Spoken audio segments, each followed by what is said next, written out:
İyi akşamlar sayın seyircilerimiz, Dert TV'ni izleyenler. Seçim sohbeti programıyla bugün yepyeni bir bölümle karşınızdayız.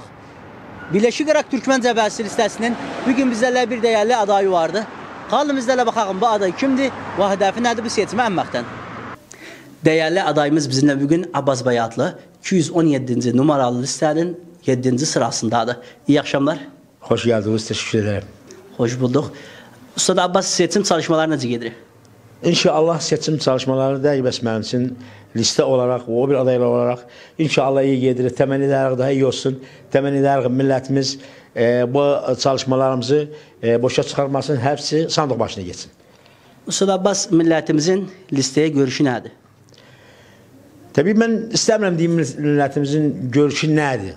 Milletimizin görüşü ne olmalı? Ne olmalı? Bu gerekir. Çünkü neden? Millet bir gün muhtaçtı birliğe, beraberliğe. Bizde bir liste kuruldu, birlik, beraberlik içinde. Bu seçimde bir özellik var. Fark eder o başka seçimlerden. Onun için millet görüşü bunun üzerine durmak, sandık başına gitmek, bu listeyi desteklemek.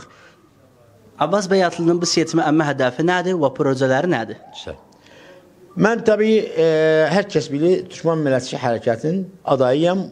217 numaralı listede təsəlsülüm 7. Benim birinci hedefim bu listeye girmekte. İmanım var, yakinim var. Bu listenin fikri, ideolojiyası benim fikrimle, benim ideolojimle uyuru. Onun için hiç geri atmadan bana arz olanda listeye girmek, hiç bir adım geri atmadan gittim listeye girdim. Ve en büyük hedef bu listeden ve bu içinde olan değil bəs benim bütün adaylarımızın ve bütün listenin ve liste başkanının en büyük hedefi bu millete hizmet etmek, bu milletin yanında durmak, bu milleti elinden tutup bu sıkıntıdan çıkartmak. Ustad Abbas, seçim sizler için ne demektir? Seçim, biz her vakit deyirik, seçim bir yarıştır. Bir sibaktır, bir sibak intikabidir. Bu yarış tabi Irak'ın muhtelif bölgelerinde muhtelif bir şekildedir.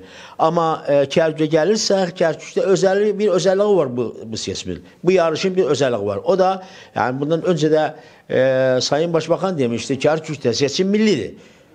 Milli yarıştı. Kavmi yarıştı. Musabaka sibak kavmidir dedi özüne. Burada da Kerkük'te de biz bunu böyle görürük. Bizim Kerkük'te bir milli davamız var, bir milliyetçilik davası var, bir ülkücülük davası var. Bunu ispat etmek için tabii karşımızda başka milletler var. Onların da bir görüşleri var. Öz milletlerini savunmak için, öz ağırlıklarını göstermek için, öz hukuklarını almak için. Biz Türkmen olarak Kerkük'te bu seçim yarışı milli bir yarıştı. Gerekti bir şekilde katılak ki ispat edek biz Kerkük'te varız. Ve Kerkük'te bir ağırlığımız var ve biz gerçekten Kerkük'ün ve memleketin sahibiyiz. Burada milletimize son olarak ne dememiz var? Benim tek ricam bizim bütün milletten yani yarvalarak, çocukların gözünden öperek, büyüklerin elinden öperek, bazı nelerimizin başından öperek ricamız bu listeye sahip çıkmak.